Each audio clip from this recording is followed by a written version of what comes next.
Okay sir. Ramesh Chandra, सहायक अध्यापक, उच्च प्राथमिक विद्यालय कटेलिया, ब्लॉक हाथरस, जनपद हाथरस। छात्रों, आज मैं क्लास 6 में सब्जेक्ट इंग्लिश, टॉपिक ट्रांसलेशन और सब टॉपिक फ्यूचर इंडेफिनिट।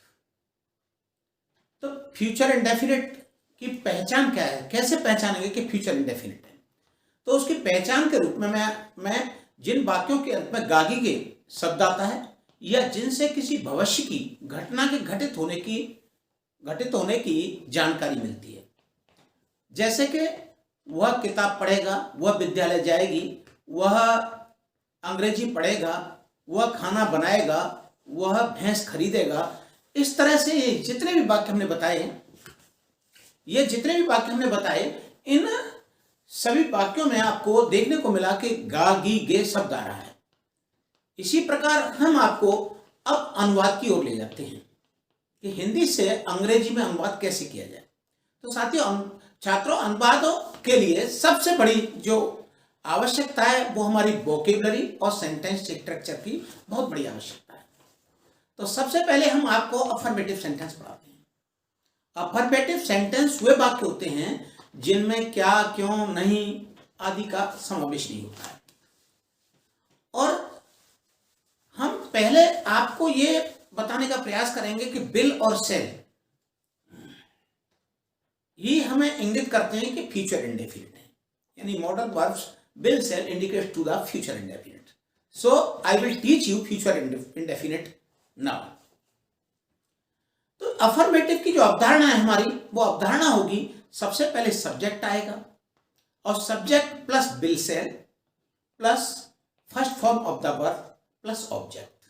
लेकिन यह एक विचारणीय बिंदु है कि सेल का प्रयोग कहां किया जाए, यह आपकी जिज्ञासा होगी, और बिल का प्रयोग कहां किया जाए। तो उसके लिए हम आपको सबसे पहले यह बताने का प्रयास करेंगे कि बिल का प्रयोग या तो नाउन्स, चाहे वो सिंगुलर हो चाहे प्लूरल्स हो, या कुछ हमारे सेलेक्टिव प्रोनाउंस हैं, ही, सी, दे, यू, उनके साथ हम बिल का प्रयोग करते हैं। जबकि शेष जो हमारी प्रोनाउंस हैं, आई और वी, इनके साथ सेल का प्रयोग करते हैं। तो अब हमारा जो सेंटेंस स्ट्रक्चर है वो रहेगा subject plus will shall oblique shall plus first form of the verb plus object. मैं किताब पढ़ूंगा, तो मैं यहां सब्जेक्ट है तो आई आएगा, आई प्लस, अब आई के साथ क्या आएगा, shall, I shall read a book. वह बाजार जाएगी, she will go to market. सबसे पहले सी आया, फिर विल आया, फिर वर्ब की फर्स्ट फॉर्म आई, फिर ऑब्जेक्ट आया। इसी प्रकार वे क्रिकेट मैच खेलेंगे, तो यहां सब्जेक्ट दे है, तो दे और दे के साथ विल आएगा, दे विल, खेलना वर्ब है, play the cricket match.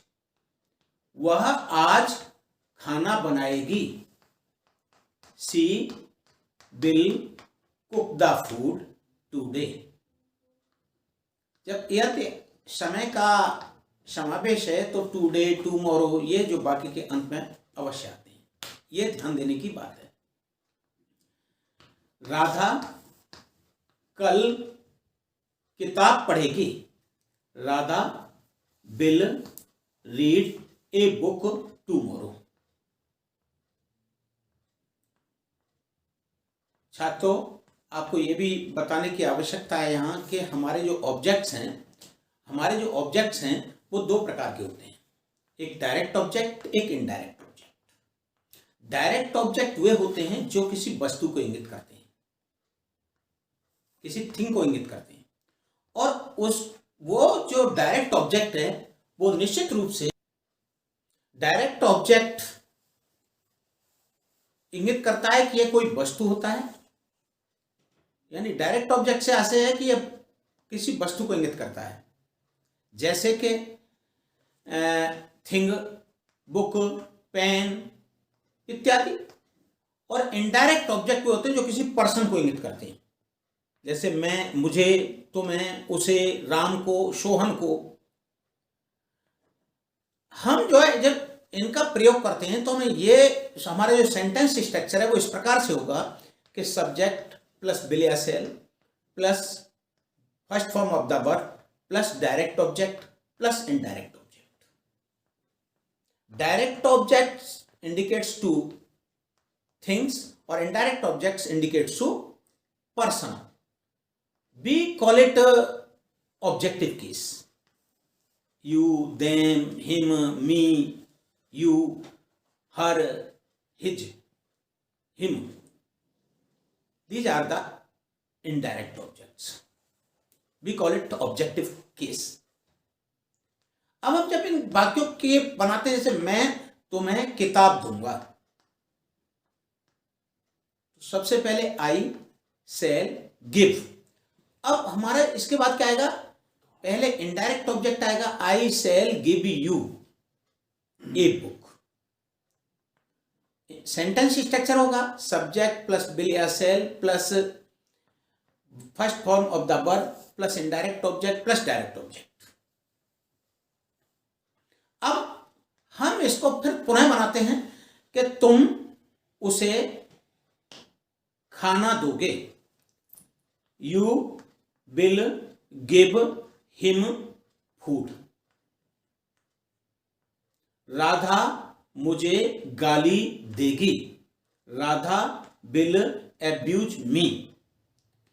Mohan उसे अंग्रेजी पढ़ाएगा, Mohan will teach him English. तो यहां आपने देखा कि हिम इनडायरेक्ट ऑब्जेक्ट है, वो वर्ब के जस्ट बाद आया है, और डायरेक्ट ऑब्जेक्ट इंग्लिश है तो वो इनडायरेक्ट ऑब्जेक्ट के बाद आया है। तो हमारी एक अवधारणा है कि इनडायरेक्ट ऑब्जेक्ट निश्चित रूप से वर्ब के बाद आता है और तब डायरेक्ट ऑब्जेक्ट आता है। इनडायरेक्ट ऑब्जेक्ट हमारा किसी पर्सन को इंगित करता है, इसकी हम हुम से पहचान करते हैं, किसे, किसको, और व्हाट से पहचान करते हैं, थिंग की, यानी वो डायरेक्ट ऑब्जेक्ट की करते हैं। इस प्रकार हम आपको इनडायरेक्ट ऑब्जेक्ट और डायरेक्टली ऑब्जेक्ट की अवधारणा से परिचित करा दिया है। अब हमारे वाक्य एक वाक्य और बनाते हैं कि गीता तुम्हें किताब देगी, Gita will give you a book.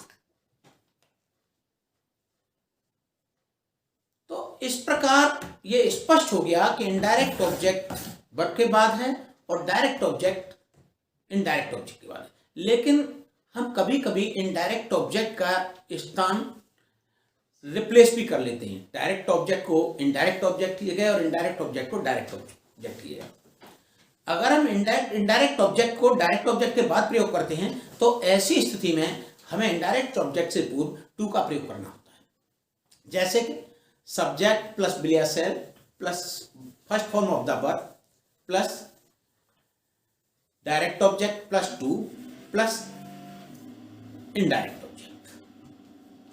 Ram मुझे एक कलम देगा, Ram will give a pen to me. हमने इनडायरेक्ट ऑब्जेक्ट को बाद लिया तो उससे पहले टू लगाया, ये ध्यान देने की। हम इसको दोनों तरह से बना सकते हैं, राम मुझे एक कलम देगा, Ram give me a pen, या Ram give a pen to me. अब छात्रों, हम आपको, ये हमारे अफर्मेटिव वाक्य थे, अब हम आपको नेगेटिव वाक्यों की ओर ले जाते हैं। नेगेटिव वाक्यों से ऐसा क्या होता है, वे वाक्य जो नकारात्मक होते हैं, हिंदी में कहते हैं नकारात्मक होते हैं, यानी जिनके मध्य नोट आता है, यानी नहीं में जिसका जवाब मिलता है। जैसे मैं किताब नहीं पढ़ूंगा, वह विद्यालय नहीं जाएगा, वह खाना नहीं बनाएगी। तो इसमें समय नहीं आ रहा है, कभी नहीं या नहीं शब्द आता है। तो ऐसे वाक्यों का जो सेंटेंस स्ट्रक्चर होगा नकारात्मक वाक्यों का, नेगेटिव वाक्यों का, तो वो किस तरह होगा। सबसे पहले सब्जेक्ट आएगा, सब्जेक्ट के बाद विल या सेल प्लस नॉट या नेवर और plus first form of the verb of plus object. जैसे मैं तुम्हें गाली नहीं दूंगा, आई सेल नॉट बीच यू। तो यहाँ एक बात ध्यान देने योग्य है कि हमने आई के साथ सेल ही लगाया है, और ये हमने बताया था कि आई और वी के साथ सेल आएगा, बाकी जितने भी सब्जेक्ट्स नाउंस या प्रोनाउंस होंगे उनके साथ बिल आएगा। रेखा आज खाना नहीं बनाएगी। Rekha will not cook the food today. वे लड़के कल क्रिकेट मैच नहीं खेलेंगे। Those boys will not play the cricket match tomorrow. आने वाले कल के लिए हम टुमारो का प्रयोग करते हैं, और बीते हुए कल यानी जो बीत गया पास्ट में, तो उसके लिए यस्टरडे प्रयोग करते हैं। तो इसीलिए यहां हम यस्टरडे का प्रयोग न करके टुमारो का प्रयोग करेंगे। ये आपको ध्यान देना होगा। इसी प्रकार हम एक दो वाक्य और बनाते हैं। हम कभी भी पिक्चर देखने नहीं जाएंगे। We shall never go to see the picture. अब छात्रों, आपको एक बात यहां दो बार आ गई, पिक्चर देखने नहीं जाएंगे। देखने और जाना दो बार है। तो ऐसी स्थिति में हमारा जाने का जो उद्देश्य है वो इन्फिनिटिव का कार्य करता है, यानी जो वर्ब का उद्देश्य प्रकट करे, जो किसी कार्य के होने का उद्देश्य प्रकट करे, उसे हम इन्फिनिटिव करते हैं, और उस वर्ब को टू प्लस वर्ब की फर्स्ट फॉर्म के रूप में प्रयोग करते हैं। तो इस वाक्य को पुनः एक बार फिर बनाते हैं। वे आज क्रिकेट मैच खेलने नहीं जाएंगे। They will not go to play the cricket match. To play यह हमारे जाने का उद्देश्य है। अब उसी प्रकार हम, ये आपका समझ में आ गया कि नकारात्मक वाक्य किस तरह होते हैं। अब इसके बाद हम जो है, अब आपको इंटेरोगेटिव वाक्य के बारे में बताएंगे। इन्हें हिंदी में कहते हैं हम प्रश्नवाचक वाक्य। प्रश्नवाचक से आशय होता है कि जिन वाक्यों के आरंभ में क्या लगा होता है, और इनका जब हिंदी में उत्तर देते हैं तो निश्चित रूप से यस नो, हाँ या ना के रूप में निकलता है। जैसे कि मैंने कहा क्या तुम स्कूल जाओगे, तो आप क्या होगे, यस हाँ हम स्कूल जाएंगे। या कहोगे अगर नहीं जाना होगा तो आपको, नहीं हम स्कूल नहीं जाएंगे।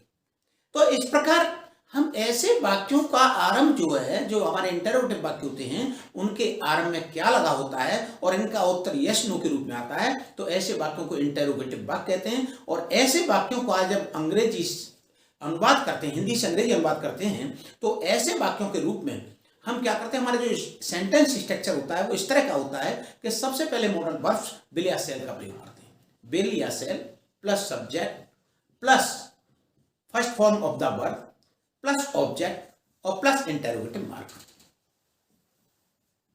अब इसके बाद ये हमारा एक सेंटेंस स्ट्रक्चर ढांचा तैयार हो गया, बाकी संरचना तैयार हो गई, और उस ढांचे का हम इसी पर हिंदी अनुवाद से अंग्रेजी अनुवाद बनाना शुरू कर देते हैं। जैसे कि क्या तुम विद्यालय जाओगे, तो क्या आरंभ आ रहा है, तो will you go to school. तो ये नेगेटिव है। इसके बारे में अभी बताऊंगा कि यदि वाक्य हमारा प्रश्नवाचक वाक्य नेगेटिव है, यदि हमारा इंटरोगेटिव वाक्य नेगेटिव है, तो नॉट निश्चित रूप से हम सब्जेक्ट के बाद लगाते हैं। इफ इंटरोगेटिव वाक्य इज नेगेटिव, तो we can use not after the subject. Then the sentence structure will be this type: will, shall plus subject plus not plus first form of the verb plus object और plus interrogative mark। क्या तुम्हारी माताजी मंदिर नहीं जाएंगी?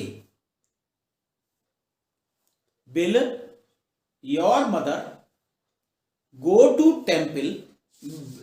Will your mother not, subject क्या है, your mother, उसके बाद नॉट आएगा।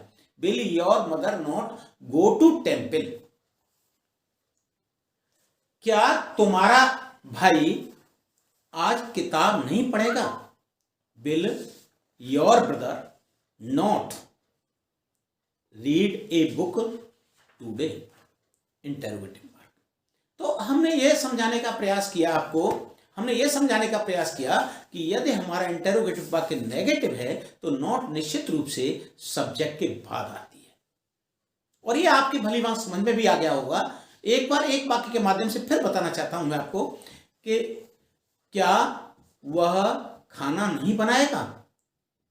Will he not cook the food? Interrogative mark. अब नॉट हमने कहां लगाया?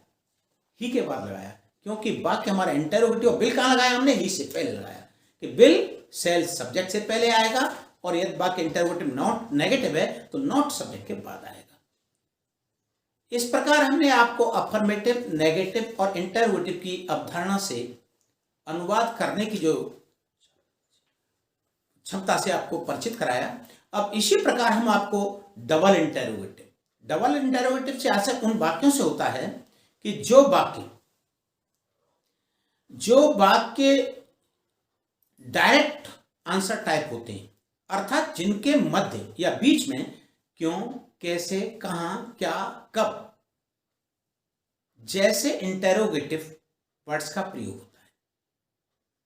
तो ऐसे वाक्यों का जब अनुवाद करते हैं तो इन शब्दों की हमें यह भी मालूम होना चाहिए कि इन शब्दों की इंग्लिश क्या है। तो मैं साथियों, छात्रों, सबसे पहले आपको यह बताऊंगा कि ये नोट कर लीजिए कि वाई मीन्स क्यों, वेयर, WHERE, वेयर मीन्स कहां, वाट, WHAT, वाट मीन्स क्या, वाट मीन्स क्या, वेन, WHEN, वेन मीन्स कब, हाउ मीन्स कैसे, विच मीन्स कौन सी। तो इस तरह आप ये जान गए कि हमारे इंटेरोगेटिव वर्ड्स हैं। इनका प्रयोग करते समय, हमारे जो वाक्य का अनुवाद करते समय, हमारे सेंटेंस स्ट्रक्चर इस तरह से होगा कि सबसे पहले when, why, where, what, ETC plus will या shall plus subject plus first form of the verb plus object interrogative mark.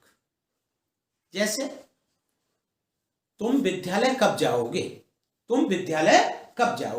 When, सबसे पहले व्हेन आएगा, फिर इसके बाद मॉडल वर्ब बिल या सेल आएगी, व्हेन, बिल, यू सब्जेक्ट आ गया, गो टू वर्ब की फर्स्ट फॉर्म आ गई plus object, go to school, interrogative mark. तुम्हारी माताजी आज क्या बनाएंगी, योर मदर। तो क्या बनाएंगी, सबसे पहले क्या आएगा, तो व्हाट और विल योर मदर कुक। एक बात छात्रों ये ध्यान देने की आपकी है कि आपको जो बिल या सेल है वो आपके अकॉर्डिंग टू सब्जेक्ट लगाना है। यहाँ योर मदर आपका थर्ड पर्सन का सब्जेक्ट है तो हमने बिल लगाया। अगर यहाँ बी और आई होता, हम या मैं होता, तो हम सेल का प्रयोग करते। इसी प्रकार हम कब विद्यालय जाएंगे, when will we go to school. तो अच्छा, ये एक बात और ध्यान देने की है कि चाहे हमारे वाक्य सिंगल इंटेरोगेटिव हो या डबल इंटेरोगेटिव हो, और यदि वे नेगेटिव हैं तो नॉट हमेशा सब्जेक्ट के बाद ही आती है। जैसे कि तुम विद्यालय क्यों नहीं जाओगे, why will you not go to school, interrogative mark. अब छात्रों, आपको एक बात और बतानी आवश्यक है कि हमारे कुछ इंटेरोगेटिव वर्ड्स ऐसे होते हैं कि जिनके बाद ऑब्जेक्ट अर्थात नाउन का आना अत्यावश्यक होता है। जैसे हुज के बाद कभी भी अकेले हुज का प्रयोग नहीं करते हैं, हुज के बाद वाला नाउन अवश्य है। जैसे किसकी किताब, हुज बुक, किसका घर, हुज हाउस, किसकी चाची, हुज आंट, किसका चाचा, हुज अंकल। इस तरह ऐसे ही विच माने कौन सा घर, विच हाउस, कौन सा कमरा, विच रूम, कौन सी कक्षा, विच क्लास। इस तरह इसी प्रकार हाउ मच और how many, how much shows the quantity और how many shows the numbers. अब हम ये कितने का अर्थ देते हैं, हाउ मच और हाउ मेनी। लेकिन ये भी बता दिया कि हाउ मच का प्रयोग हम मात्रा के लिए करते हैं और हाउ मेनी का प्रयोग हम गणना के लिए करते हैं, नंबर्स के लिए करते हैं। लेकिन इनके बाद भी निश्चित रूप से जैसे विच और हुज के बाद आ रहा था ऑब्जेक्ट या नाउन, उसी प्रकार इनके बाद भी ऑब्जेक्ट और नाउन अवश्य आता है। जैसे how much milk, how many pens, how many books, how many rupees, how much waters.